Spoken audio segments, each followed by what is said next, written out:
The depart দেখতে দেখতে ছোটবেলার কথা মনে এলো। তুই সিআইডি সিরিয়ালটা দেখতিস? এসিপি প্রদ্যুম্মান যখন একটার পর একটা কেস সলভ করতো, তখন মনে হতো একদিন আমিও সিআইডি অফিসার হব। কি সব ফানি জিনিস ভাবতাম। কেন, এতে ফানির কি আছে? ইচ্ছে করলে তুই এখনো হয়ে উঠতে পারিস একজন CID officer. By the way, তোর কি ক্রিমিনোলজির উপর বিশেষ ঝোঁক আছে নাকি? তা খুবই আছে, কিন্তু সিআইডি অফিসার হতে কি কি লাগে? দেন একদম গোড়া থেকেই শুরু করি। সিআইডি অর্থাৎ ক্রাইম ইনভেস্টিগেশন ডিপার্টমেন্ট আমাদের দেশের পুলিশ ফোর্সেরই একটা অবিচ্ছেদ্য অঙ্গ। যে কোনো ধরনের ক্রাইম ইনভেস্টিগেশন করাই হচ্ছে এদের মেইন কাজ। বলাই বাহুল্য, এই সমস্ত কাজে সাহস, বুদ্ধি, ধৈর্য, চিন্তা শক্তি, ইন্দ্রিয় সচেতনতা এবং ভালো দৃষ্টিশক্তির একান্ত প্রয়োজন। কোনো পরীক্ষা দিতে হয় কি? অবশ্যই। ফার্স্টলি তো তোর ক্রিমিনোলজির উপর গ্র্যাজুয়েশন করা থাকলে খুব ভালো, কারণ তাতে সিএসি অর্থাৎ সিভিল সার্ভিস এক্সাম, যেগুলো কিনা অ্যাকচুয়ালি তোর ইউপিএসসি বা union public service commission conduct করে থাকে, সেগুলো দিতে খুব সুবিধা হয়। তবে যে কোনো স্ট্রিমে রেকগনাইজড ইউনিভার্সিটি থেকে গ্র্যাজুয়েশন করা থাকলেই এই পরীক্ষায় বসা যাবে। তবে গ্র্যাজুয়েশনে 55% মার্কস কিন্তু ম্যান্ডেটরি। পরীক্ষায় বসার এলিজিবিলিটি কি? ক্যান্ডিডেটের বয়স মিনিমাম 21 বছর হতেই হবে, আর ম্যাক্সিমাম এজ লিমিট হচ্ছে 32 বছর। জেনারেল ক্যান্ডিডেটরা 6 বার এই পরীক্ষায় বসতে পারবে। ওবিসি ক্যান্ডিডেটদের বয়সের সীমা হচ্ছে 35 বছর, আর তারা 9 বার এই পরীক্ষায় বসতে পারবে। এসসি এসটিদের ক্ষেত্রে 37 বছর, আর যতবার খুশি পরীক্ষায় বসতে পারবে। আচ্ছা, আমায় একটু পরীক্ষার প্যাটার্নটা বল না।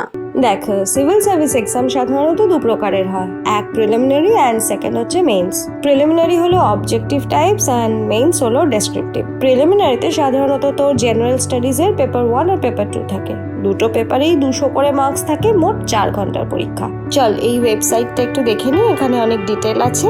এই দেখ, মেইন এক্সামে মোট 9টা পেপার থাকে। পেপার এ আর পেপার বি হলো ল্যাঙ্গুয়েজ পেপার। প্রতিটি পেপারে 300 অর্থাৎ 300 করে মার্কস থাকে। পেপার 1, 2, 3, 4, 5, 6, 7 আরো 7টা পেপার আছে।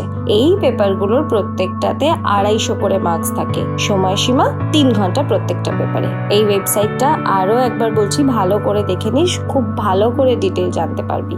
আচ্ছা, এ তো নয় জানলাম লিখিত পরীক্ষার কথা। আর কি কোনো টেস্ট হয়? অবশ্যই, তোকে ভারতীয় নাগরিক হতেই হবে। পুরুষদের উচ্চতা 165 সেন্টিমিটার আর মহিলাদের ক্ষেত্রে 150 সেন্টিমিটার হতে হবে। পাহাড়ি নাগরিক ও আদিবাসীদের ক্ষেত্রে 5 সেন্টিমিটার ছাড় রয়েছে। চেস্ট এক্সপ্যানশন হতে হবে 76 সেন্টিমিটার। দৃষ্টিশক্তি কিন্তু খুব খুব গুরুত্বপূর্ণ। ডিস্ট্যান্ট ভিশনে একটি চোখে 6/6 ও অন্যটিতে 6/9। নিয়ার ভিশন একটি চোখে 0.6 ও আরেকটিতে 0.8। লিখিত পরীক্ষা, ফিজিক্যাল ফিটনেস এবং সব শেষে ইন্টারভিউ। এই হলো সম্পূর্ণ প্রক্রিয়া। সিআইডিতে কি কি পদের চাকরি থাকে রে? Fraud investigator, policeman, investigating officer, criminologist, paralegals, narcotics officer, এইসব বিভিন্ন পদে চাকরি থাকে। পরীক্ষায় পাশ করার পর সিলেকশন হলে নানান ধরনের স্পেশালাইজড ট্রেনিং থাকে বিভিন্ন পোস্টের জন্য, যা ইনভেস্টিভ টেকনিক্স, এভিডেন্স কালেকশন এবং ফরেনসিক সায়েন্সের ওপর বিশেষ করে জোর দিয়ে থাকে। আচ্ছা, একটা কথা বল, সিআইডি অফিসারের ক্ষেত্রে কি শুধুই গভর্নমেন্ট জব থাকে? না না, শুধু সরকারি বিভাগ না, সরকারি বিভাগ ছাড়াও বিভিন্ন ল এনফোর্সমেন্ট এজেন্সিতে চাকরির সুযোগ থাকে। এই যেমন ধর না, লোকাল, স্টেট এবং federal government agency, drug enforcement agency, bureau of alcohol, tobacco, fire arms and explosive, এগুলোতে থাকে। এছাড়া সিআইডির আন্ডারে আরও নানান ধরনের ব্রাঞ্চ আছে। এই যেমন ধর fingerprint bureau, CBCID, anti terrorism wing, anti narcotic cell and anti human trafficking and missing person cell. এইসব জবগুলোর স্যালারি মোটামুটি কিরকম? দেখ, যেটা আমি সবসময় বলে থাকি যে স্যালারি অলওয়েজ নির্ভর করে কাজের দক্ষতা এবং অভিজ্ঞতার উপর। সাধারণত প্রতি মাসে 2 লাখ থেকে শুরু করে সিনিয়র লেভেলে মাসে 11 লাখ পর্যন্ত আয় করার সুযোগ থাকে। তবে এটা সম্পূর্ণ নির্ভর করছে কোন পদে চাকরি করছে তার উপর। ক্রিমিনোলজি পড়ার এমন কিছু ইনস্টিটিউটের নাম বল না। আমি কতগুলো ইনস্টিটিউটের নাম বলে দিচ্ছি, এগুলো দেখতে পারিস। National Law School of India University, Bangalore. Government Law College, Mumbai. West Bengal National University of Juridical Sciences, Kolkata. NALSAR University of Law, Hyderabad. Rizvi Law College, Mumbai. National Law University, Delhi.